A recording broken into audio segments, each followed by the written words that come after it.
South India shopping mall the wedding మంత్ర సరికొత్త wedding collection south India shopping mall.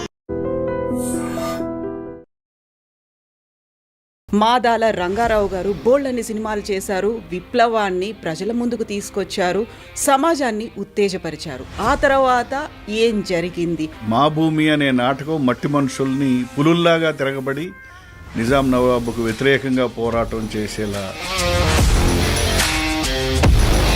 70-80 సినిమాలు చేసిన తర్వాత సడన్ గా నవతరం అని ఎందుకు పెట్టుకోవాల్సి వచ్చింది? సడన్ ట్రాన్సిషన్ అంటారు కదా, అలా ఎలా కలిగింది అసలు? సడన్ ట్రాన్సిషన్ అంటే వారు చేసే ప్రాసెస్లో చేస్తూ ఉన్నారు. ఫస్ట్ నుంచి వారికి నాన్నగారే స్టోరీ రాసుకునేవాళ్ళు. వాట్ అబౌట్ సాంగ్స్, లిరిక్స్ అవన్నీ కూడా నాన్నగారికి ఉండేదా ప్రవేశం? లేదు, అంటే 24 క్రాఫ్ట్స్లో నెంబర్ 1 అందరికీ నచ్చేది ఏంటంటే equal treatment to everybody. Okay, light boy దగ్గర నుంచి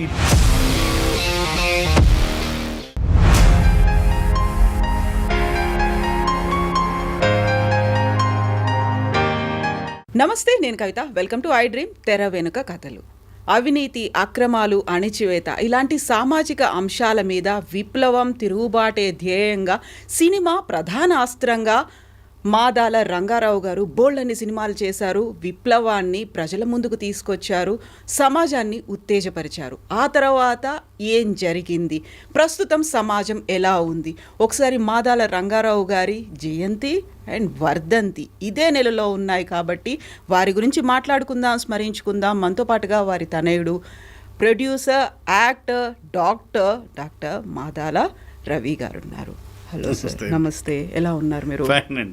అండ్ May 25th నాన్నగారి జయంతి, May 27th నాన్నగారి వర్ధంతి, రెండు ఒకే నెలలో వచ్చాయి.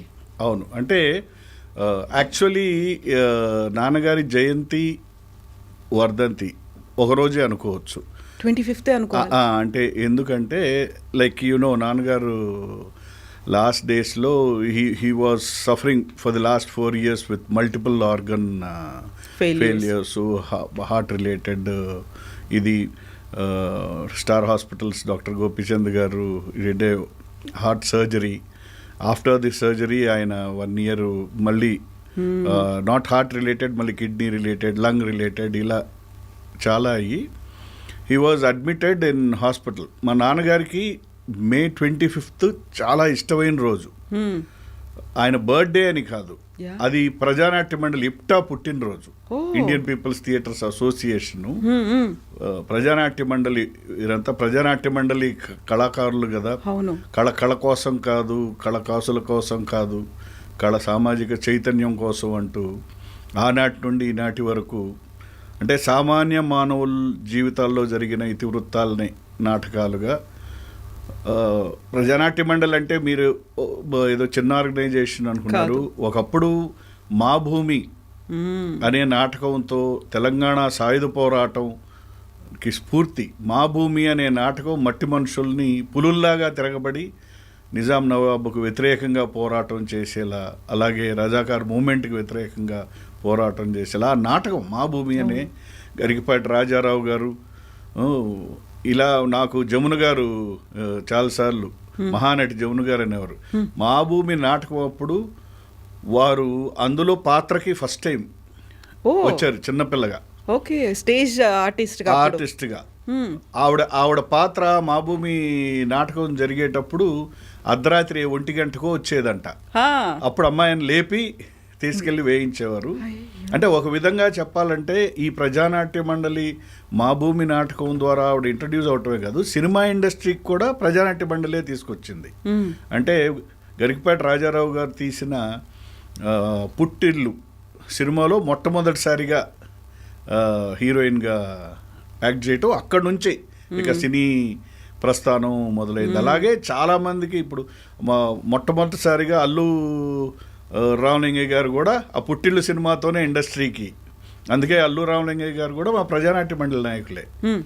మీరు ఆనాటి కేఎస్ ప్రకాశ్రావు గారు, విక్టరీ మధుసూదన్ రావు గారు, నాగభూషణం గారు, మీరు కొన్ని వందల వేల మంది అప్పటి నుంచి చెప్పుకుంటూ ఇలా వస్తే మాదాల రంగారావు గారు, టి కృష్ణ గారు, ఇలా ఆర్ నారాయణమూర్తి గారు, ఆర్ నారాయణమూర్తి గారు మళ్ళీ ప్రజానాట్య మండలి ఏ కాదు, ఆయన వేరే లెఫ్ట్ ఆర్గనైజేషన్స్ నుంచి ఈ సుద్దాల అశోక్ తేజ గారు, అంటే ప్రజానాట్య మండలి అనేది it's a cultural front of the left organizations. వీళ్ళందరికీ ఆ మూలాలు ఉన్నాయి. వీళ్ళందరూ ప్రజానాట్య మండలి, ఇప్పుడు మేమందరం కూడా ప్రజానాట్య మండలి కళాకారులు అందులో నుంచి వచ్చిన వాళ్ళు. అంటే కళ కాదు అని వీళ్ళు చిన్ననాటి నుండే నాటకాలు వేస్తూ ప్రజల్ని చైతన్యవంతం చేస్తూ ఇలా మా నాన్నగారు ఫస్ట్ అసలు నాటకాలు వేస్తూ రకరకాల వంచుతెర, ముందడుగు ఇలా నాటకాలు వేస్తూ మా నాన్నగారు టి కృష్ణ గారు, అలాగే బి గోపాల్ గారు, నర్రా వెంకటేశ్వర గారు, ఇలా వీళ్ళందరూ చాలా ప్రజానాట్య మండలి అనేది ఒక పెద్ద నల్లూరి వెంకటేశ్వర్లు గారు అని మీకు తెలిసే ఉంటారు. మా నాన్నగారిది అసలు బేసిక్గా he comes from a very Congress family. అంటే మా నాన్నగారు వాళ్ళ ఫాదరు ఎన్జి రంగా గారికి బాగా సన్నిహితులు. ఆ రోజుల్లో ఎన్జి రంగా గారు వస్తే ఒంగోలులో, మైనంపాడులో మా తాతగారు వాళ్ళు రామయ్య గారు, కృష్ణయ్య గారు వీళ్ళతో ఉండేవారు. వారి పైన ప్రేమతో, ఆయన పేరు రంగారావు అని మా ఫాదర్కి పెట్టారు. కానీ మా ఫాదర్ ఈ యూత్ కాలేజ్ దీంట్లో నల్లూరి వెంకటేశ్వర్లు గారు అన్న అని వారితో రావటం, దాని తర్వాత వారు ఫస్ట్ పార్టీగా రాలేదు. ఈ సామాజిక పరమైన ఈ అభ్యుదయ నాటకాలులో వేయటం మొదలుపెట్టారు వీరు. అలాగే టి కృష్ణ గారు కూడా చిన్ననాటి సమయంలోనే వాళ్ళ ఫ్యామిలీ డిస్టర్బెన్స్ వల్ల మా నాన్నగారి దగ్గరికి వచ్చేసారు. వీళ్ళిద్దరూ ఓన్ బ్రదర్స్గానే పెరిగారు ఒకే ఇంట్లో. సో వీళ్ళందరూ కలిసి నాటకాలు వేస్తూ ఆ మూమెంట్లోకి కమ్యూనిస్టులుగా మారటం జరిగింది. అంటే లైక్ ఆ నాటకాల్లో ఉన్న సారాంశం, ఆనాటి పరిస్థితులు, ఆ మూమెంట్లో నుంచి అలా కన్వర్ట్ అయ్యి మా నాన్నగారు అదే తాతగారు వాళ్ళకే ఎదురు తిరిగారు. ఈ భూములు పంచేసేయాలి అని. అంటే యాక్చువల్లీ మా ఫాదర్లో, మా ఫ్యామిలీలో అలా రిలేటెడ్ మాదాల నారాయణ స్వామి గారని మా తాతగారి టైంలో నుంచే ఇంకొక కజిన్ బ్రదరు, ఆయన లెఫ్ట్ మూమెంట్లోకి వెళ్ళి ఎంపీ కూడా అయ్యారు మొట్టమొదటి మాదాల నారాయణ స్వామి గారు. సో వారి స్ఫూర్తి వీరు ఇలా ప్రజానాట్య మండలి, నల్లూరు వెంకటేశ్వర్లు గారు ప్రజానాట్య మండలి, దీంతో ప్రజా కళాకారుడిగా మారటం జరిగింది. ఇప్పుడు మే 25 అని అంటున్నారు. అంటే మే 25 అంటే ఎందుకన్నానంటే మా నాన్నగారికి బాగలేని టైంలో కూడా ఆయన చాలా యాక్టివ్ పుల్లాగా ఉండేవారు కదా. సో ఈ అనారోగ్యం టైంలో లేవలేక ఈ బెడ్ పైన నేను ఉండను, అసలు నాకు ఈ ఇన్యాక్టివ్ లైఫ్ నాకు వద్దు, నా అవయవాల్ని దానం చేసేసి వెళ్ళిపోతానంటే నాన్న ఇప్పుడు ఇట్లాంటివి కాదు అని ఆ ట్రీట్మెంట్కి. సో ఆయన ఎప్పుడూ అనేవారు, నేను ఈ 25th ఆయనకి హార్ట్ సర్జరీ చేసేటప్పుడు కూడా వారు డేటు నాకు 25th మే 25th చేయండి అని ఆ డేటే సెలెక్ట్ చేసుకున్నారు. ఎందుకంటే నాకు ఇష్టమైన డేట్ అది అని. అలాగే రియలీ స్పీకింగ్ మే 25th ఆయన హార్ట్ ఆగటం జరిగింది. మీకు తెలుసు కదా, హార్ట్ ఆగిన తర్వాత ఇవాళ మనం medically we do all the సిపిఆర్లు ఇవన్నీ చేసి మళ్ళీ రీస్టార్ట్ చేస్తాం. సో బేసిక్గా 25 ఆగితే మళ్ళీ మేము రీస్టార్ట్ చేస్తే అది 27 వరకు ఆర్టిఫిషియల్గా ఇది చేసిందే కానీ, బట్ ద న్యాచురల్ ఈస్ 25. ఆయన అనుకున్నట్టుగా ఆయన నచ్చిన రోజు మాత్రమే, ఆయన నచ్చిన రోజే. అంటే వాళ్ళకి ఎంత కమిట్మెంట్స్ చూడండి, మే 25 వెళ్తానని ఎంత ఆయన అన్నాడు ఆ మాట చాలాసార్లు. ఇప్పుడు నాన్నగారిని ఒక రెడ్ స్టార్ అనేవాళ్ళు కదా అసలు. యాక్చువల్గా సరే ఆ కాంగ్రెస్ దగ్గర నుంచి కొంచెం బయటకు వచ్చి ఇలాంటి భావజాలాలు పార్టీలో జాయిన్ వారు ఎప్పుడు కాంగ్రెస్ కాదండి. నేను అనేది ఫ్యామిలీ ఉన్నప్పటికి కూడా ఫ్యామిలీ మా తాతగారు వాళ్ళు కాంగ్రెస్ అంటే వాళ్ళు పార్టీ అంత స్ట్రాంగ్ ఏం కాదు. వాళ్ళు ఎన్జి రంగా గారికి సన్నిహితులు, బాగా క్లోజు. వాళ్ళు ఏనాడు పొలిటికల్ గా వెళ్ళింది లేదు అసలు. నాన్నగారు పొలిటికల్ గా అంటే ఇక ఈ ప్రజానాట్య మండలిలోకి వచ్చిన తర్వాత ఈ నాటకాలు వేస్తూ ఇది చేస్తూ ఒక పక్క ఎంఏ సోషియాలజీ చదివిన తర్వాత సో బేసిక్గా వారికి ఏంటంటే ఈ కళని ఒక సాధనగా చేసుకొని ఫిల్మ్ ఇండస్ట్రీకి వెళ్ళాలి, అక్కడ మన బాణిని వినిపించాలి, ప్రజలకి ఉపయోగపడే సినిమాలు తీయాలి అని వారు చదువు తర్వాత చెన్నై వెళ్ళటం, అప్పుడు మెడ్రాస్ అనేవారు, మెడ్రాస్ వెళ్ళటం, అప్పుడు అనేక రకరకాల పాత్రలు. ఫస్ట్ ఐ థింక్ చైర్మన్ చరమయ్యతో మొదలైంది, తర్వాత ఏది పాపం ఏది పుణ్యం, ఏది పాపం ఏది పుణ్యం, దాని తర్వాత ఆడంబరాలు అనుబంధాలు హీరో కృష్ణ గారితో చేశారు. అలా ఎన్నో దాదాపు 70-80 సినిమాలు. దాని తర్వాత ఒక టైంలో అయితే శోభన్ బాబు గారి సినిమాలు అన్నిట్లో నాన్నగారు కనిపించడం, నాన్నగారు మెయిన్ విలన్గా, కార్తీక దీపం, జేబు దొంగ, ఈ వరుస బంగారు చెల్లెలు, ఇలాంటి అనేక సినిమాలు. దాని తర్వాత స్లోలీ వారు హీరో ప్యాటర్న్లో దేవతలారా దీవించండి గిరిబాబు గారు తీసింది, దాని తర్వాత కలియుగ మహాభారతం, అందులో భీముడు క్యారెక్టరు, ఇలా హీరో పాత్రల్లోకి రావటం. అక్కడి నుంచి నవతరం పిక్చర్స్ స్థాపించి యువతరం కదిలింది సినిమాతో నవతరం పిక్చర్స్ మొట్టమొదటి సినిమా. ఆ యువతరం కదిలింది సినిమా వారి మొట్టమొదటి ఓన్ ప్రొడక్షన్ అది, వారి సారథ్యంలో తీసిన యువతరం కదిలింది. అతి తక్కువ రోజుల్లో, ఆ రోజుల్లో దాదాపు ఐ థింక్ 4-5 లక్షల్లో తీసిన సినిమా ఆ రోజులో 1980లో. ఒంగోలులో దాదాపు 20 రోజుల్లో తీసేసిన సినిమా. దాన్ని తీసేటప్పుడు కూడా ఆయన్ని చాలామంది కెండల్ చేశారు, అసలు కెమెరాలో ఫిల్మ్ ఉందా, ఇది ఒక సినిమానా, ఒక డ్యూయట్ లేదు, ఇది లేదు. అవును, అప్పుడు అన్ని పక్కా కమర్షియల్ జానర్ లో ఉన్న సినిమాలు, నాన్నగారు యాక్ట్ చేసినా కూడా అలాంటి సినిమాలే, అలాంటివే. సో అప్పుడు మరి ఆ సినిమా మరో అంటే నాకు బాగా గుర్తు, ఆ ప్రింట్ తీసుకొని అప్పట్లో సినిమా రిలీజ్ రోజు ప్రింట్ తీసుకొని ముందు నెల్లూరులో ఇస్తారు, దాని తర్వాత ఒంగోలు, మిగతా విజయవాడ అన్ని ట్రైన్లో వెళ్ళిపోతాయి. నెల్లూరులో ఐ థింక్ నేను చిన్నపిల్లన్నప్పుడు I was travelling with him. నెల్లూరులో print morning I think 9 o'clock ఇస్తుంటే ఇంకా బ్యానర్ గట్ల యువతరం కదిలింది. ఏందయ్యా నాది 11ంటికి సినిమా వేస్తారు అంటే, ఏంలే ఈ సినిమాకి బ్యానర్ కట్టడం రాత్రికి దించడం మాకు ఇదే పని అయిపోయింది అంటే, ఆయన ఏదో కష్టపడి తీసుకున్నాను బ్యానర్ కట్టు అని. అటువంటి పైగా ఆ సినిమా పైన ఆ రోజు ఎన్టీ రామారావు గారు రౌడీ రాముడు, కొంటి కృష్ణుడు రిలీజు, అదేమో భారీ రిలీజు. ఇదన్నీ డబ్బా థియేటర్లలో పడ్డ సినిమా.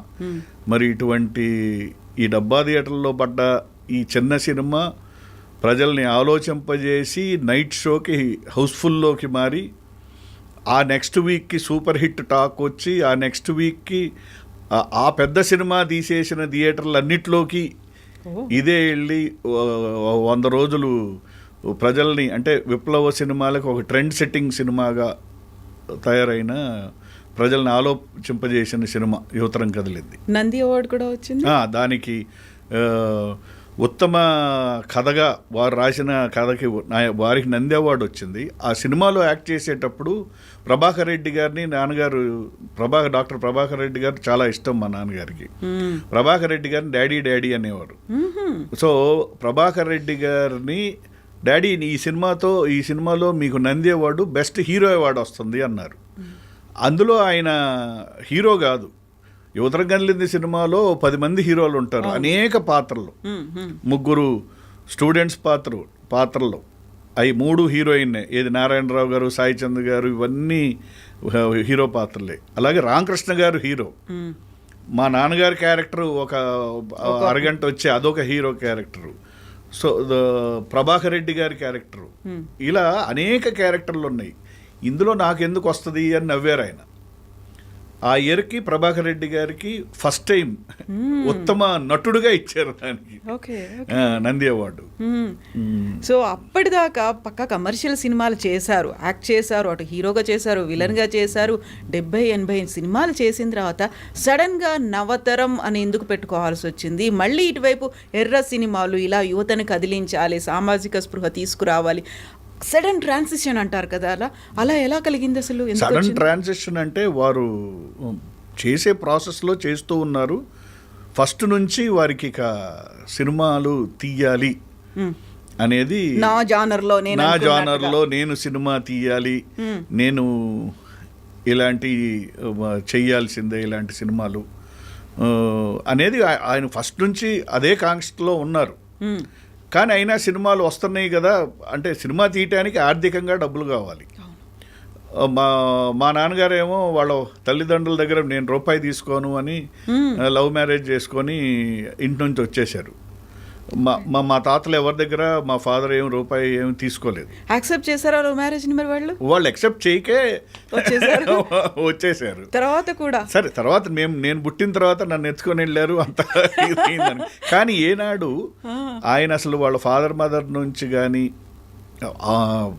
ఏం పెద్ద తరతరాలుగా వచ్చే ఆస్తులని ఏమి తీసుకోలేదు. అసలు మా నాన్నగారికి నిజం చెప్పాలంటే అసలు ఆ సొంత ఆస్తి అనేది లేదు. ఇన్ని సినిమాలు, ఇంత గొప్ప సూపర్ హిట్లు, కమర్షియల్ తీసి కూడా టు ది ఎండ్ కూడా ఆయనకి ఏనాడు ఆస్తి అనేది ఆయన కొనుక్కోలేదు. ఆయన దానికి వ్యతిరేకం. సిపిఎం పార్టీకి విరాళాలుగా ఇచ్చారు అన్ని సిపిఐకి ఎక్కువగా సిపిఎం పార్టీ ఆఫీసులు కట్టించటము, అందరికీ దానం చేయటమే కానీ వారికంటూ వారు అసలు స్కూటర్లో తీశారు ఈ సూపర్ హిట్ సినిమాలన్నీ.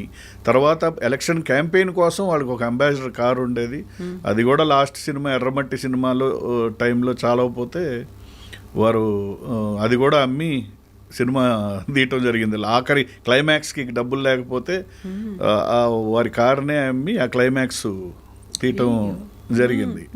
సో వారికి ఆ సొంత ఇల్లు కానీ సొంత ఆస్తులు కానీ వాళ్ళ పేరెంట్స్ ద్వారా వచ్చినాయి. అంటే ఆ రోజుల్లో ఏముంది, అంతమంది పిల్లల మీద డివైడ్ అయ్యి ఆయనకు వచ్చిన ఆ భూమి కూడా దానాలు చేయటమే.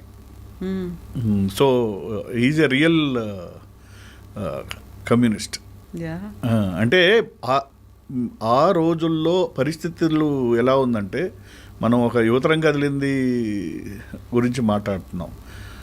దాని తర్వాత ఎర్రమల్లెలు అనేది అసలు ఆంధ్రప్రదేశ్లో చరిత్ర సృష్టించిన అదొక పీక్ ఇంకా సినిమా. అంటే మామూలు సినిమా కాదు. అంటే మొట్టమొదటిసారిగా థియేటర్లకి బళ్ళు, ఎద్దుల బళ్ళు కట్టుకొని, ట్రాక్టర్లు కట్టుకొని అసలు 300 రోజులు నాన్ స్టాప్గా హౌస్ఫుల్స్లో జాతరలాగా ఊర్లలో, విలేజెస్లో సర్పంచుల్ని, అప్పుడు ప్రెసిడెంట్లు, మున్సిపల్ వాళ్ళని మాకు ఆ సినిమా చూపిస్తారా అని ట్రాక్టర్లలో తీసుకెళ్ళి, అంటే ఒక వెల్లువలాగా ఆ సినిమాలోనే నాకు ఫస్ట్ చైల్డ్ ఆర్టిస్ట్గా ఎంట్రీ, నాకు పాట ఛాన్స్. అంటే it's a character, full length character. పాట బాగా నాంపల్లి స్టేషన్ గాడి రాజాలింగో సాంగ్ యాక్ట్ చేయడం జరిగింది. అది వెరీ సక్సెస్ఫుల్ సాంగ్. అసలు ఆ సినిమాలో అన్ని పాటలు సూపర్ హిట్ సాంగ్సే. మేడే సాంగ్ అద్భుతమైన సాంగ్. ఇవాళ మేడే అనేది ఎప్పుడు వచ్చినా స్ఫూర్తిగా ఉంటుంది, ఆ సాంగ్ రావాల్సిందే. అంటే మొత్తం మేడే సారాంశాన్ని ఒక్క సాంగ్లో అన్ని సంఘాలకి ఒక మేడే యొక్క ఇంపార్టెన్స్ని మొత్తం ఆ సాంగ్ చెప్పేస్తుంది. అంటే ఎవ్రీ వర్డ్, అన్యాయం, అక్రమాలు, దోపిడీలు, దురంతాలు ఎన్నేళ్లని నిలదీసినది ఈరోజు, అనగారిన శ్రమశక్తిని ఆవేశం ఊపిరిగా కదిలించినది ఈరోజు, రగిలించినది ఈరోజు, మేడే నేడే మేడే. అంటే ఎవ్రీథింగ్, ఎన్నెన్నో దారులలో చీలన మన ఉద్యమాలు, ఐక్యంగా నిలవాలి, కథనానికి కదలాలి, సామ్యవాద సాధనకై సమరం సాగించాలి. అంటే థియరిటికల్లీ ఒక మేడే యొక్క సారాంశాన్ని మొత్తం కానీ అలాగే నాంపల్లి స్టేషన్ కాడి అనేది ఆ సాంగ్ ప్రజానాట్య మండలి కళాకారుడు ప్రభు రాసింది. అప్పటికప్పుడు ఎస్పి బాలసుబ్రహ్మణ్యం గారు మా నాన్నగారు చాలా క్లోజ్ ఫ్రెండ్స్. మా నాన్నగారికి చక్రవర్తి గారు ఎస్పి బాలసుబ్రహ్మణ్యం గారు బాగా క్లోజ్. సో మా నాన్నగారి సినిమాలన్నీ చక్రవర్తి గారు మ్యూజిక్, పాటలన్నీ ఎస్పి బాలసుబ్రహ్మణ్యం గారు.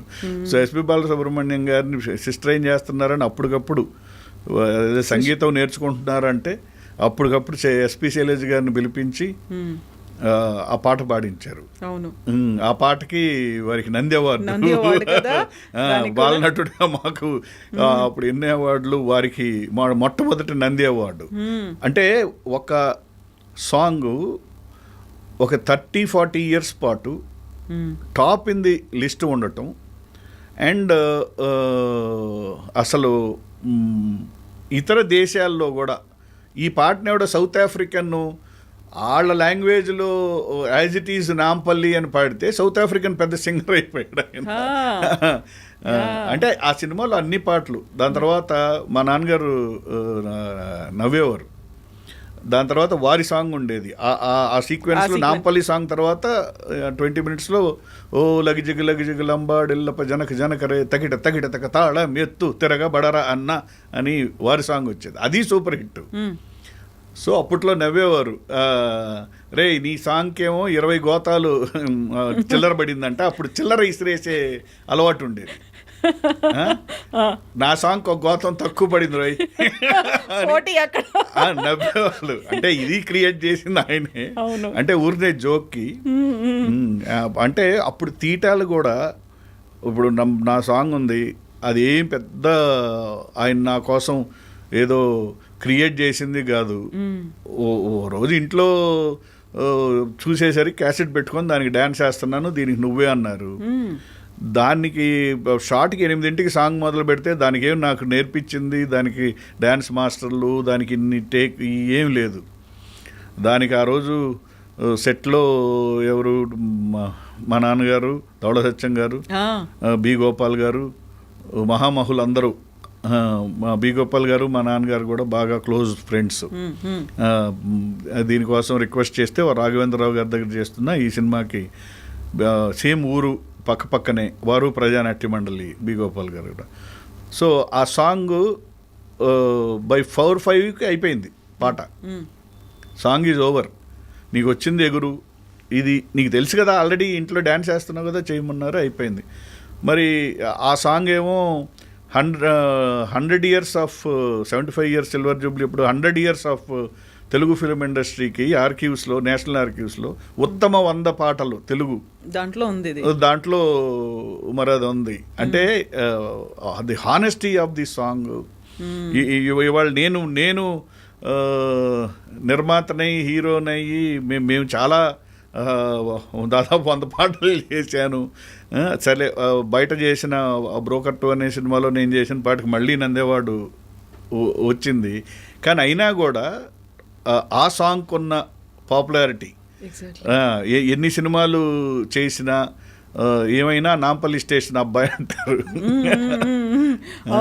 అంటే హీరోగా 10 సినిమాలు చేసినా మనం దాని తర్వాత ఇంకా బెటర్ సూపర్ హిట్ సాంగ్స్ చేసిన నాంపల్లి అబ్బాయి అనేది, సరే మాధవ రంగారావు అబ్బాయి, నాంపల్లి అబ్బాయి అనేది అంత strong impact of that song. So ఇప్పుడు నాన్నగారే స్టోరీ రాసుకునేవాళ్ళు. వాట్ అబౌట్ సాంగ్స్, లిరిక్స్ అవన్నీ కూడా నాన్నగారికి ఉండేదా ప్రవేశం? లేదు, అంటే 24 క్రాఫ్ట్స్లో వారు చాలా వారికి చాలా రూల్స్ ఉండేవి. నెంబర్ 1 అందరికీ నచ్చేది ఏంటంటే equal treatment to everybody. Light boy దగ్గర నుంచి ఇది చేసే వరకు ప్రతి షూటింగ్ అప్పుడు, మాకు షూటింగ్ అప్పుడు అన్ని అవుట్డోర్లు ఉండేవి. అవుట్డోర్లో పెద్ద మెస్ లాగా ఒక భోజనశాల తయారు చేసేవాళ్ళు. డైనింగ్ హాల్ అనేది ఉంటుంది. ఈ డైనింగ్ హాల్లో రూల్ ఏంటంటే ఎవ్వరు ఏ ఎంప్లాయీ ఎనీ టైం భోజనానికి వెళ్ళినప్పుడు మీ డైనింగ్ హాల్స్ పెడుతుండాలి. రెండోది, హీరోయిన్ వీళ్ళు భోజనం కాదు, ఒక్క ఎక్స్ట్రా ఐటమ్ కూడా ఎవరికి రావటానికి లేదు. అందరికీ ఒకే రకమైన భోజనం ఉండాలి. భోజనం దగ్గర కకృతి ఉండకూడదు. మనం కావాలంటే 3 నాన్ వెజ్ ఐటమ్లు పెట్టండి, ఎన్నైనా పెట్టండి, పెడితే అందరికీ పెట్టండి. ఒంటరిగా మాత్రం వీళ్ళకని తెప్పీటాలు. సో ఆ వాతావరణమే చాలా గొప్ప వాతావరణం ఉండేది. అలాగే వారి డిసిప్లిన్ కానీ, ఫస్ట్ షాట్ 7ంటికి తీయాలంటే వారు అక్కడ 7ంటికి వారి టీం కానీ అంత డిసిప్లిన్ కానీ, నాకు తెలిసి బౌండెడ్ స్క్రిప్ట్తో వెళ్ళేవాళ్ళు ఈరోజు ఇది 30 days షూటింగ్ 25 అంటే 26th day ఉండేది కాదు. ప్లాన్డ్ అంత పర్ఫెక్ట్ ప్లానింగ్ ఉండేది. రిలీజ్ డేటు సినిమా మొదలు పెట్టిన మొదటి రోజే చెప్పేవారు రిలీజ్ డేట్. కాకపోతే ఈ రోజుని కాకపోతే ఆయనకి ఎప్పుడు అక్కడ మాత్రం వీలు పడలేదు. ఎందుకంటే ప్రతి సినిమా సెన్సార్లో ఒక స్ట్రగుల్. ఇక విప్లవ శంఖం సినిమాకైతే ఒక 1 year స్ట్రగుల్ జరిగింది. అది రివైజ్డ్ వేశారు. బాంబేలో ఉన్నారు, ఢిల్లీలో ఉన్నారు, పార్లమెంట్లో ఉద్యమాలు జరిగినాయి. అప్పుడు అంటే బేసిక్గా విప్లవ శంఖంకి అంత రావటానికి మీకు ఆ రోజు రాజకీయ వాతావరణం కూడా చెప్పాలి. ఎందుకంటే దాన్ని ఎందుకు అంత ఆపాల్సి వచ్చింది అని. 1980లో ఈ రాష్ట్రంలో 2 పార్టీలు ఉండేవి. ఒకటి కాంగ్రెస్ పార్టీ, రెండోది కమ్యూనిస్ట్ పార్టీ. సో ఈ సినిమాలు 1980లో అప్పటికే మీకు తెలిసిందే యూత్లో లెఫ్ట్ మూవ్మెంట్ ఎక్కువ ఉండేది. కాంగ్రెస్ పైన అసంతృప్తి స్టార్ట్ అయింది. సో కరెక్ట్గా ఆ టైంలో ఈ సినిమాలు రావటం మొదలుపెట్టినాయి. సో యువతరం కదిలింది ఎర్రమల్లెలు టైంకి స్టేట్ ఎర్రబడింది. యూత్లో ఆల్రెడీ ఎర్రగా ఉన్న యూత్లోకి ఎరుపు ఇంకెక్కువ అయింది. యూనివర్సిటీలో అది కనిపించేది అది బాగా యూనివర్సిటీల్లోకి కనిపించింది. ఐక్య పోరాటాలు. సో విప్లవ శంఖం టైంకి వీరిలో ఏంటంటే వీరేదో నాయకుడు అవ్వాలి, నేనేదో రాష్ట్రానికి సీఎంలు అవ్వాలి అనే కోరికలు ఈయనకు లేవు. వీరేంటంటే ఎట్టి పరిస్థితుల్లో ఈ రాష్ట్రాన్ని లెఫ్ట్ ఫోర్సెస్ని యునైట్ చేసి ఎల్డిఎఫ్ ఫామ్ చేసి పుచ్చలపల్లి సుందరయ్య గారిని సీఎం చేయాలి, నల్లమల గిరిప్రసాద్ గారు డిప్యూటీ సీఎం చేయాలి అని వీరు కాన్సన్ట్రేషన్ మొత్తం ఆ సినిమాల పైన పెట్టారు. అంటే విప్లవ శంఖం అనే సినిమాలో ఆనాటి అవినీతి జరుగుతున్న, ప్రభుత్వం చేస్తున్న అవినీతి పైన అద్దం పట్టేలా ఆ సినిమా ఉంది. సో ఇది ఆ రోజున ఇది బ్యాన్ చేయాలి, లేకపోతే మన స్టేట్లో ఇది అనేది దానిపైన గట్టిగా బ్యాన్ అంటే అప్పుడు ఆ సినిమానికి ఇక బయటికి రాదు అన్నప్పుడు ఆయన ఆమరణ నిరాహార దీక్ష మొట్టమొదటిసారిగా తెలుగు ఫిల్మ్ ఇండస్ట్రీలో మొట్టమొదటి హంగర్ స్ట్రైక్ ఒక సినిమా కోసం. ఏది శాస్త్రీ భవన్ ఢిల్లీ కాదు, చెన్నై. శాస్త్రీ భవన్ చెన్నై కదా, సెన్సార్ ముందు చేస్తే ఆనాటి శివాజీ గణేశన్ గారు, ఎంజిఆర్ గారు, మన కళ్యాణ సుందరం గారు అప్పట్లో పెద్ద కమ్యూనిస్ట్ లీడర్, వాళ్ళందరూ నుంచొని మొత్తానికి పార్లమెంట్లో కూడా జార్జ్ ఫెర్నాండెస్ గారు వాదించి ఇవన్నీ జరిగి దానికి సాయంత్రానికి సెన్సార్ సర్టిఫికెట్. అంటే వెరీ పవర్ఫుల్. అంటే వాళ్ళు మొత్తం అసలు కోర్టు అరగంట ఉంటుంది కోర్టు సీన్. ఆ కోర్టుని మొత్తం కట్ చేసేయాలి అన్నారు. అంటే ఎంత పవర్ఫుల్ సినిమా అంటే ఫ్రమ్ ది బిగినింగ్ ప్రతి సీను కట్ చేయాలి. అంటే ఇప్పుడు కోర్టు ఉంది, మీకు సింపుల్ ఆ వాతావరణం, ఆ కోర్టు ఎలా ఉంటుందో చెప్తాను. ఆ డైలాగులు వారికి ఉరిశిక్ష అనౌన్స్ చేయంలోనే, దొంగ నోట్ల దొంగ ఓట్ల రాజ్యం ఒక రాజ్యమా, చెరసాలలు ఉరికొయ్యలు రానున్న విప్లవాల్ని ఆపలేవు, కళ్ళుండి గుడ్డివాడివి చెవిలుండి చెవిటివాడివి అయిన ఓ న్యాయవాది గారు, కనీసం మీలో మానవత్వమైనా ఉంటే నా ఈ కళ్ళు తీసి ఏ కళ్ళు లేని వాడికో పెట్టండి, కనీసం నా ఈ నేత్రాలైనా రానున్న విప్లవాల్ని చూస్తాయి, అరచేతిని అడ్డుపెట్టి అరుణోదయాన్ని ఆపలేరు, ఉరికొయ్యలు ఎక్కించి నిప్పుల ఉప్పెనల్ని ఆర్పలేరు, రానున్న నవోదయం రాక మానదు, ఈ ప్రజాశక్తి విప్లవ శంఖం పూరించక ఆగదు, వర్ధిల్లాలి విప్లవం. అంటే ఇంత హీటెడ్గా ఉండేది సినిమా అంతా. సో దట్ వాజ్ దాన్ని బ్యాన్ అంటే ఆయన సాధించుకొని, నాకు తెలిసి ఆ రోజుల్లో చాలామందికి ఇప్పుడు తెలియదు కానీ అప్పట్లో నెంబర్ ఆఫ్ థియేటర్స్ అంటే కొండవీటి సింహం, ఎన్టీ రామారావు గారిది, ఆ రేంజ్ ఆఫ్ సినిమాకి నెంబర్ ఆఫ్ థియేటర్స్. ఆ థియేటర్స్ని మించి కొన్ని వందల్లో ఆ రోజుల్లో విప్లవ శంఖం స్టేట్ వైడ్ నిరాహార దీక్షలు జరిగినాయి. కొన్ని వందల థియేటర్లో హౌస్ఫుల్ అయ్యి జనాలు ఒక ప్రవాహంలాగా సినిమా అయిపోయిన తర్వాత ఒక స్లోగన్ ఇచ్చుకుంటూ ఒక ఉద్యమంలాగా ప్రవాహంలాగా ఎవ్రీ షో తర్వాత ఓ ప్రశ్న ఉండేది, ఒక పోరాట స్ఫూర్తి కనిపించే ఒక ప్రశ్న, ఒక ఇది. మరి అటువంటి వేవ్ టైం అంటే అప్పుడు ఆ రాష్ట్రంలో అది పరిస్థితులు. మరి ఈ పరిస్థితుల తర్వాత మీకు తెలిసిందే, ఈ పరిస్థితులు, ఈ వ్యతిరేకత, ఈతన్నిటిలో నుంచి ఒక మహానుభావుడు దాని తర్వాత ఒక పార్టీ పెట్టారు, నందమూరి తారక రామారావు గారు. అప్పుడు 6 monthsలో తెలుగుదేశం అనేది రావటం, అప్పుడు తెలుగుదేశం గెలవటం స్టేట్లో. అప్పుడు మళ్ళీ ఇంకో చేంజ్ ఓవర్ జరిగింది. ఇప్పుడు సినిమాలు తీశారు నాన్నగారు, 2-3 సూపర్ డూపర్ హిట్లు ఎట్లా అయ్యాయో ఫ్లాపులు అయ్యాయి, ఆర్థికంగా కూడా నష్టాలు అనేవి వచ్చిన తర్వాత మీరు చెప్పారు అంబాసిడర్ కార్ అమ్ముకోవాల్సి వచ్చింది క్లైమాక్స్ కోసం. ఇంట్లో పరిస్థితులు ఎలా ఉండేవి? యాక్చువల్గా ఇంట్లో ఏమనేవాళ్ళు, అమ్మగారు ఏమనేది అసలు? ఇంట్లో అమ్మగారిది ఫస్ట్ నుంచి పెళ్ళైనప్పటి నుంచి, వాళ్ళు పెళ్ళైన రోజే ఆయన రెవల్యూషనరీ అని తెలుసు. సో ఇంట్లో మాకు చాలా స్ట్రిక్ట్ డిసిప్లిన్ ఉండేది. మాకందరూ దడదడే, అంటే very simple common life. Okay, ఈ స్కూళ్ళకి ఇవన్నీ అందరితో పాటు సిటీ బస్సుల్లో తీసుకొని ఫస్ట్ డేనే స్కూల్కి వెళ్తూ మా ఫాదరు వీళ్ళందరూ స్కూల్కి వెళ్ళి రావటాలు, అప్లికేషన్లు పెట్టాలు ఏం ఉండవు. నేనే మా చెల్లెలకి మా తమ్ముడికి నేనే వెళ్ళటం, నేనే ఫిల్ చేయటం. నేను ఫిల్ చేసేటప్పుడు కూడా నేను వెళ్ళినప్పుడు అప్లికేషన్ ఫిల్ చేసుకొని ఇస్తుంటే అందులో అప్పట్లో కాలం ఉండేది, ఏది కులం, క్యాస్ట్ అని ఉండేది.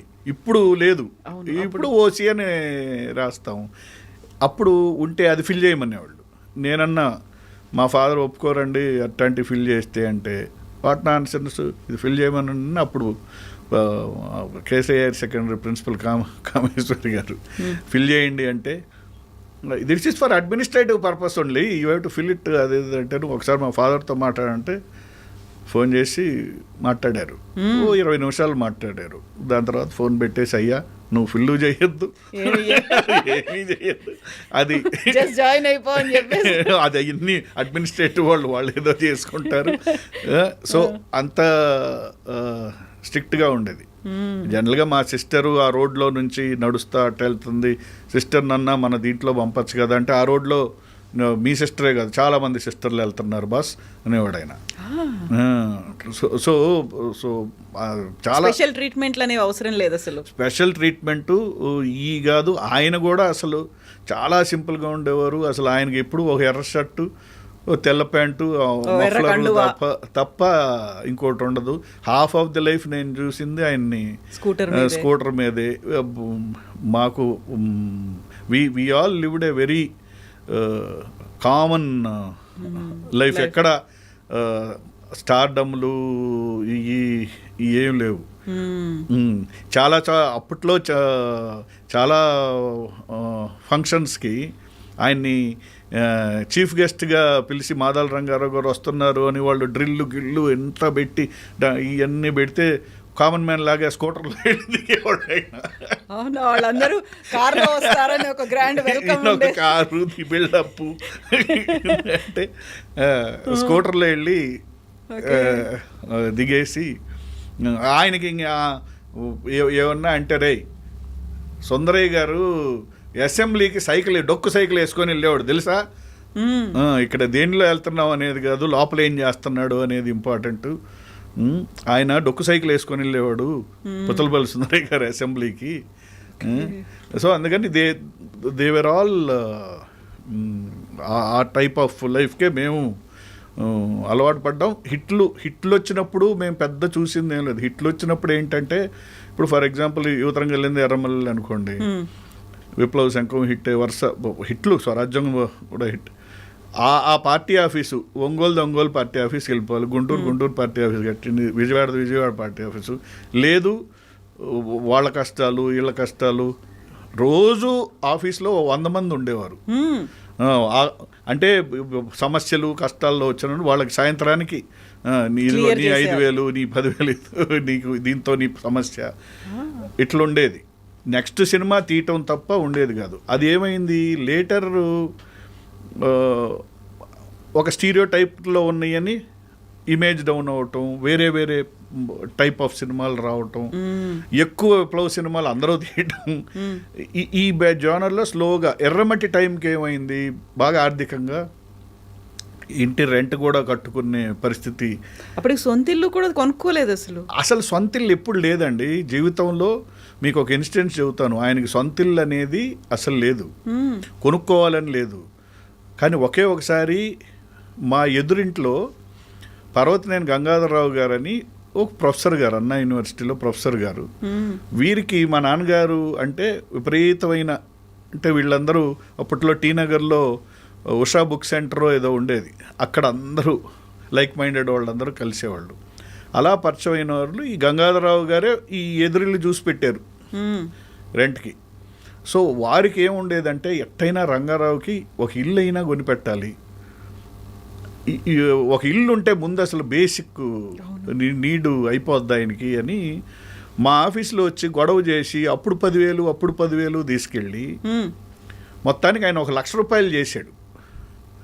అప్పుడు కరెక్ట్గా మా నాన్నగారు ఉండే ఆఫీసు ఇది రేటు 1,00,000 రూపాయలు, అది సేల్కి వచ్చింది. సో ఈయన ఇంకో 4 రోజుల్లో 1,00,000 రూపాయలు పెట్టి రంగారావు గారికి తెలియకుండా, అంటే ఈయనకి తెలియకుండా అది రిజిస్ట్రేషన్ చేసేద్దాం, ఏదో ఒకటి అటు బడి ఉంటుంది, డాక్యుమెంట్ నా దగ్గరే పెట్టుకుంటాను అనేది ఆయన ఐడియా. సో ఈ ప్రాసెస్లో వారు ఏదో సినిమా వీరభద్రుడు షూటింగ్లో ఉన్నారు. వీరభద్రుడు షూటింగ్లో ఉంటే దాసరి నారాయణరావు గారు అప్పుడు వరద బాధితుల కోసం ఆయన ఈ జోలు పట్టుకొని ఆయన వెళ్ళారు. దాసరి నారాయణరావు గారు ఆఫీస్కి వచ్చారు, ఆయనతో ఫోన్ చేసి మాట్లాడారు అని తెలిసి, వారు చాలా గొప్ప వ్యక్తి, వారు వస్తే వారిని ఒట్టి చేతులతో పంపటానికి లేదు, ఆఫీసు మొత్తం మీద ఎంత ఉంది, అసలు ఆఫీస్లో మొత్తం ఎంత ఉంది కలిపితే అంటే, సార్ ఇట్ట అంటే అది ఉండాలి కదా, ఆ 10,000 ఈ 10,000 అంటే వాళ్ళు చెప్తారు కదా టక్కని, సార్ అది ఏదో గంగాధరరావు గారు పట్టుకెళ్ళారు, అర్జెంటుగా వెళ్ళి ఆ మొత్తం 1,00,000 రూపాయలు తీసుకొచ్చి దాసనారాయణరావు గారికి ఇప్పించే పని చూడండి అని వారి ఫ్రెండ్స్కి, ఆ పని చూసే ప్రాసెస్లో మేము కూడా ఉన్నాం కాబట్టి ఆ 1,00,000 రూపాయలు తీసుకొచ్చి ఇచ్చేసారు, డొనేట్ చేశారు దాసరి గారికి, వారి నొట్టి చేతులతో పంపడానికి లేదు అని. సో అలా అసలు ఏనాడు వారి కోసం ఒక ప్రాపర్టీ కానీ ఒక ఇది కానీ, ఇప్పుడు ఊర్లో పొలం ఉందనుకోండి, అది మా స్కూల్కి ఇచ్చేద్దాం. సో ఇలా ఇప్పుడు ఊర్లో ఒక ఇల్లు ఉంది, కానీ చాలామంది అనుకుంటారు అందరూ అది మా మైనంపాళ్ళ ఇల్లు, ఇది మాదాల రంగారావు గారి ఇల్లు అని. అది యాక్చువల్లీ మా తాతలు కట్టుకున్న ఇల్లు. ఆ రోజుల్లో మా తాత రామయ్య గారు, మన కృష్ణయ్య గారు ఒంగోలులో ఏదో థియేటర్ కడదామని వెళ్తే, మీకు ఎందుకయ్యా థియేటర్, వెళ్ళి ఊర్లో ఇల్లు కట్టుకోండి అంటే అంత ఇల్లు కట్టుకున్నారు. ఇప్పుడు ఈ ఇల్లు మా నాన్నగారికి ఒక అన్నయ్య ఉన్నాడు. సో ఈయన ఎప్పుడు ఇంట్లో లేడు కదా, మా నాన్నగారు వాళ్ళ అన్నయ్య ఆయన చనిపోయారు అనుకోండి, సో వ్యవసాయం ఆయన చూసుకునేవాళ్ళు, వాళ్ళకి పిల్లలు ఉన్నారు. మాకు ఇలా ఆ ఇల్లు ఒకరికి చెందింది కాదు, మీరు రియల్గా చూస్తే అది 6-7 మందికి చెందింది. కానీ జనరల్ ఏంటంటే పాపులర్ మాదాల రంగారావు గారు కాబట్టి ఆ ఇంటిని భాగాలు చేస్తే మీకు ఇంత పోర్షన్ వస్తుంది, ఫ్లోర్ ఇది వస్తుంది. అంటే విలేజ్లో ఇల్లు ఏముంటుందండి, దాని కాంపౌండ్ వాళ్ళు కట్టాలంటే, ఇప్పుడు ఇది మాదాల రంగారావు గారి ఇల్లు అన్నారని నేను మా బ్రదరు మా పెదనాన్న వాళ్ళ అబ్బాయి కలిసి దాని కాంపౌండ్ వాళ్ళు కడదామంటే 4 లక్షలు అవుతుంది, 8 అడిగి అయింది. ఆ ఇల్లు వాల్యూ అంత ఉంటుంది. అంటే అప్పట్లో మాదాల రంగారావు గారు ఇల్లు ఒంగోలులో మైనంపాడులో అనేది ఇట్స్ లైక్ మాకేంటంటే ఆర్కిటెక్చరల్ రిమెంబరెన్స్ లాగా, వారసత్వంగా వచ్చినటువంటిది, అది ఉంచాలి, దానికి మెటీరియల్ వాల్యూ అనేది కాదు. అంటే జనాలు అలా అనుకునేవాళ్ళు,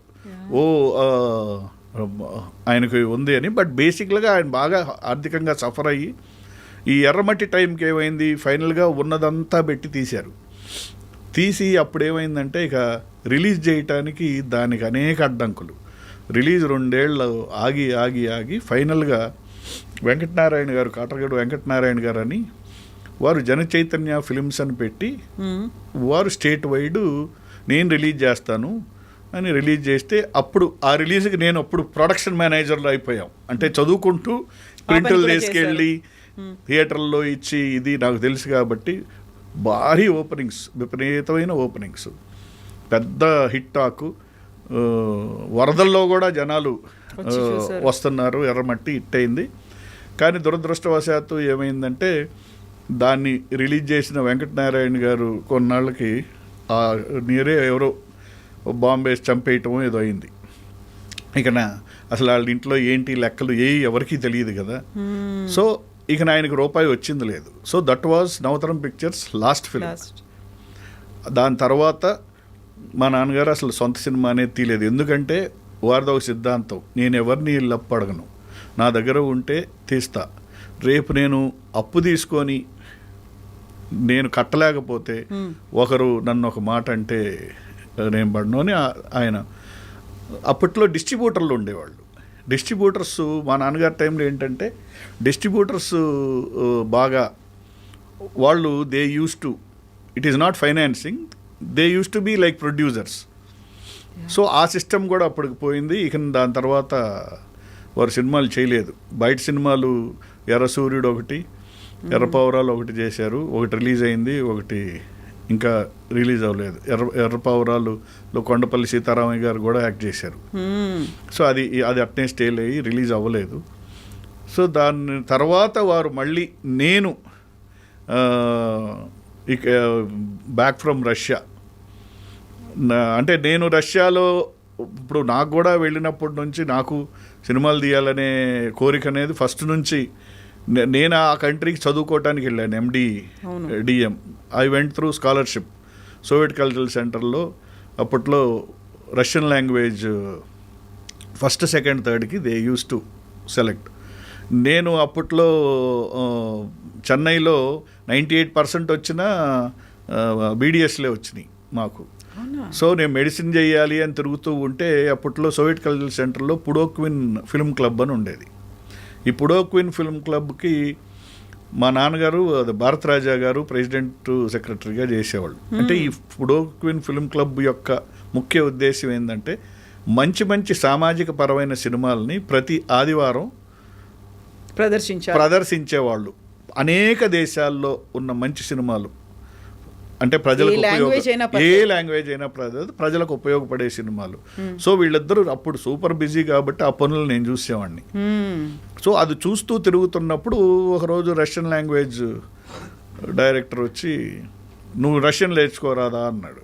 నేను రష్యన్ నేర్చుకుని ఏం చేస్తానండి అంటే, భలేవాడి ఫస్ట్, సెకండ్, థర్డ్ని మేము అక్కడికి పంపిస్తాం టాప్ యూనివర్సిటీస్కి, అంటే యూరోప్లోనే టాప్ యూనివర్సిటీస్ కంటే అప్పుడు బాగా రుబ్బి ఫస్ట్ వచ్చి దాని ద్వారా అక్కడికి వెళ్ళటం జరిగింది.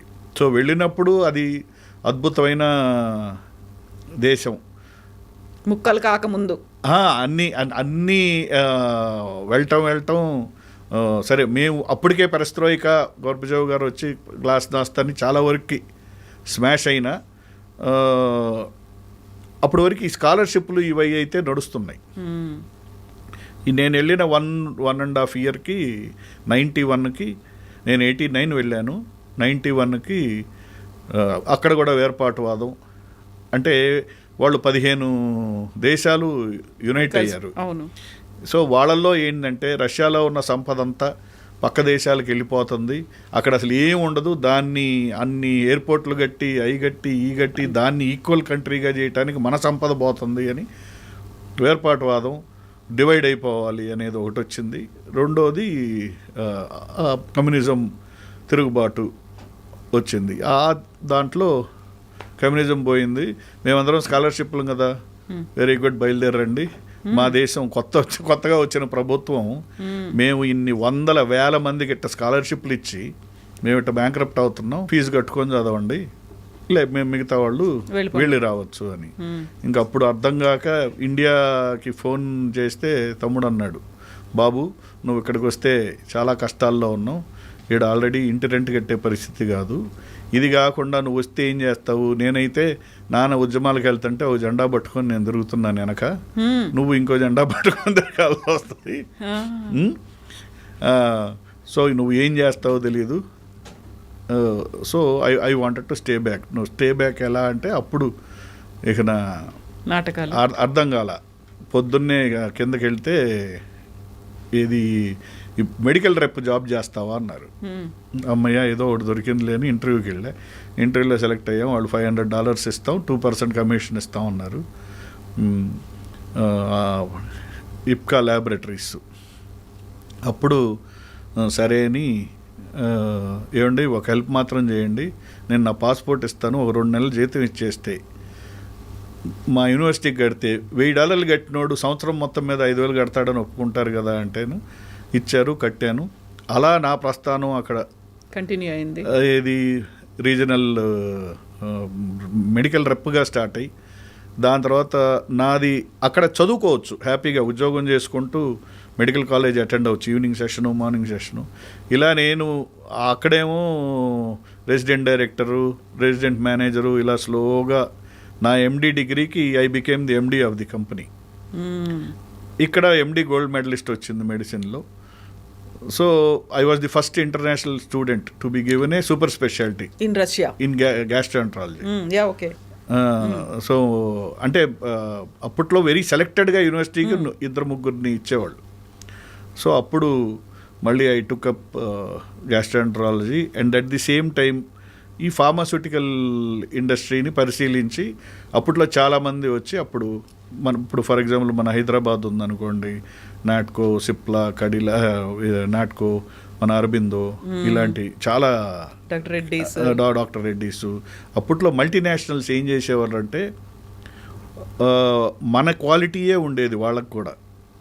మనం $1 అమ్మే సిప్రోఫ్లాక్సిన్ అనుకోండి, మనం $1కి అద్భుతమైన క్వాలిటీ మన మ్యానుఫ్యాక్చరర్స్ చేసేది వాళ్ళు $7కి అమ్మేవాళ్ళు. సో వై నాట్ ఇది అని మన ఇండియన్ ఫార్మా ఇవన్నీ నేను డిస్ట్రిబ్యూటర్షిప్ తీసుకొని ఐ ఇంపోర్టెడ్ ఎక్స్క్లూజివ్షిప్లో ఆల్ ఇండియన్, మన హైదరాబాద్లో అలాగే Cipla, Cadila, Natco, Torrent, all we were in fight with multinationals. So మావే గొప్పవి, మాది రూపాయికి వస్తుంటే మీది ఎందుకు $8 అని. అప్పుడు ఐ వెంట్ ఆన్ ఆల్మోస్ట్ ఒక 7,000 ఫార్మసీస్ ఏరియా మొత్తం. There was a change, huge change. అప్పట్లో ప్రముఖ రష్యన్ పేపర్లు కూడా the man who change the pharma business in Russia అని కూడా మా పేర్లో రాసేది, స్ట్రాంగ్ వాయిస్ అనేది. Then I was invited for executive MBA Wharton స్కూల్లో. వీటికి నేను అన్నాను, రానులే అయ్యా, మేము ఇక్కడ ఆల్రెడీ పనుల్లో ఉంటే గెస్ట్ ఫ్యాకల్టీగా వచ్చి లెక్చర్ ఇస్తాను అని. సో అలా ఒక రివల్యూషన్ తీసుకొచ్చారు అక్కడ ప్రాసెస్లో. ఇక్కడ నుంచి చాలా మందిని, కష్టాల్లో ఉన్న వాళ్ళందరినీ తీసుకెళ్ళాను, 100 మందిని. సో నా దగ్గర చేసేవారు. బట్ లేటర్ ఫస్ట్ నుంచి ఇదే మా ఫ్యామిలీ, మా బ్రదరు, సిస్టరు అందరినీ. అలాగే ఇండస్ట్రీలో ఉన్న చాలా మన అప్పటికి టీ కృష్ణ గారు చనిపోయారు, గోపి కూడా, గోపిచంద్. అంటే మా అందరి పేర్లు మా నాన్నగారు పెట్టినాయే. యాక్చువల్లీ నా పేరు రవిచంద్, పెద్ద అబ్బాయి పేరు ప్రేమ్చంద్, చనిపోయాడు తను, లేకపోతే పెద్ద డైరెక్టర్ అయ్యేవాడు. గోపిచంద్, ఇవన్నీ నాన్నగారు పెట్టిన పేర్లే. నాది మాదాల రవిచంద్. అయితే ఇండస్ట్రీలోకి ఫస్ట్ ఎంట్రీ అయినప్పుడు ఈ ప్రెస్ వాళ్ళు పొడుగ్గా ఉందని మాదాల రవి కట్ చేశారు. సో అలా అందరూ చాలామంది ఇది. Then we all had a common intention to come back and అంటే సినిమాలు ఏదో ఇక్కడికి వచ్చి హీరోగా పొడిచేద్దాం అది కాదు, కానీ ఒక ప్రోగ్రెసివ్ సినిమాలకి ఒక కంటిన్యూటీగా ఉండాలి. ఆనాటి వాళ్ళు అందరూ గొప్ప గొప్ప సినిమాలు తీశారు, మనం కూడా మంచి సినిమాలు తీయాలి, మంచి పేరు తెచ్చుకోవాలి. రెండోది అక్కడ కూడా కంటిన్యూస్గా సో మెనీ ఇయర్స్ ఇక అదొక ఇది, అక్కడ కూడా వార్లు, అక్కడ అనేక పరిస్థితులు, విభజనలు అన్నీ అన్నీ అవుతున్నాయి. సెక్యూరిటీ అనేది పెద్ద ఇష్యూస్ అయిపోతున్నాయి. ఈ చంపుకోటాలు ఇవన్నీ బాగా ఎక్కువైనాయి. మీకు తెలుసు కదా, కమ్యూనిస్ట్ సిస్టంలో చాలా ఆర్గనైజ్డ్ సిస్టమ్ ఉంటుంది. అంటే ఇది చిన్న ఎగ్జాంపుల్ చెప్తాను. కమ్యూనిజంలో టైంలో నేను ఒకసారి నా పర్సులో మొత్తం స్టైఫండ్ తీసుకొని పర్సుని కారులో ట్యాక్సీలో మర్చిపోయి వెళ్ళా. ట్యాక్సీలో పడేసి రూమ్కి వెళ్తే వితిన్ 5 hours ఆ ట్యాక్సీ అతను రూమ్కి వచ్చి కనుక్కొని నా పర్సు నాకు రిటర్న్ ఇచ్చి వెళ్ళాడు. ఎందుకయ్యా అని తర్వాత కనుక్కుంటే, ఈ సిస్టంలో ఒకవేళ కానీ మీరు కంప్లైంట్ పెడితే పలానా ట్యాక్సీలో పోయిందని అతని లైసెన్స్ పోద్ది, అతన్ని ఇక జైల్లో వేస్తారు. అందుకని అంత స్ట్రిక్ట్గా ఉండేది. ఇక లేటరు క్యాపిటలిస్టిక్ వ్యవస్థల్లో మీకు తెలిసిందే కదా, మన జేబుల్లో నుంచే కొట్టేసేవాళ్ళు, లాక్కొని వెళ్ళేవాళ్ళు. సో మొత్తం చేంజ్ ఓవర్స్ అయినాయి, అనేక యుద్ధాలు. మేము ఉన్న ప్లేస్కి దగ్గరలోనే యుద్ధాలు, రోజు ట్రైనుల్లో నిండా శవాలు రావటం, అన్రెస్ట్ అమంగ్ ది పీపుల్. తర్వాత మందులు తీసుకెళ్ళటమే కానీ కట్టినోడు అనేది లేదు. There is no payment return backs. So this is not the place. మేము ఇంకో కంట్రీలో అనుకుంటున్నప్పుడు లేదు ఇక వెళ్ళాలి, ఇండియాలోనే మెడికల్ ప్రాక్టీస్ చేస్తూ నేను అపోలోలో జాయిన్ అయ్యి సినిమాని పర్సీవ్ చేసి మొన్న నా సినిమా నేను సైతం మొదలుపెట్టినప్పుడు అప్పుడు మళ్ళీ నాన్నగారిని అడిగా, మీరు మళ్ళీ చేయాలంటే వద్దులే అయ్యా, నాకు అసహ్యం వేసింది, నేను వెళ్ళిపోయాను అంటే, దూరం అయిపోయాను నేను వాటికి, సినిమాకి నేను దూరం అయిపోయాను అంటే అప్పుడు లేదని అందులో ఒక అద్భుతమైన వేషం వేశారు. అది లాస్ట్ సినిమా నాన్నగారిది. డిస్కస్ చేసి చెప్పినందుకు, రివీల్ చేసినందుకు, మెమరీస్ని పంచుకున్నందుకు థ్యాంక్ యూ సో మచ్.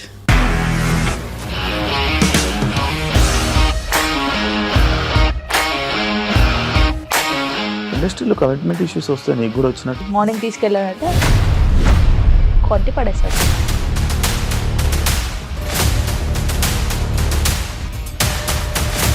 ఒక్కళ్ళు కూడా చూడలేదు ఈ సినిమా అని చెప్పడానికి కూడా చాలా ధైర్యం కావాలి. అది నిజం కదా, దాంట్లో ధైర్యం ఏంటి? ఇది నెక్స్ట్ డే ప్లేట్ మార్చేస్తే తప్పు కదా. As of now we are comfortable this అని నేను అనుకుంటున్నాను. రష్మిక గారిది మీది ఒకే ఊరు అంట కదా? నీకు కోపం వచ్చిందంటే బాగా తిట్టేత్తరా? తిట్టేద్దామండి. నిజంగా గేమ్ ని ఎలా చేంజ్ చేయగలిగారు? ఏపీఎస్ఎఫ్సి వాళ్ళకి 6 నెలల్లో నేను 6 లక్షలు కట్టా. బిజినెస్ చేయాలనుకుంటే it is as difficult as riding a tiger.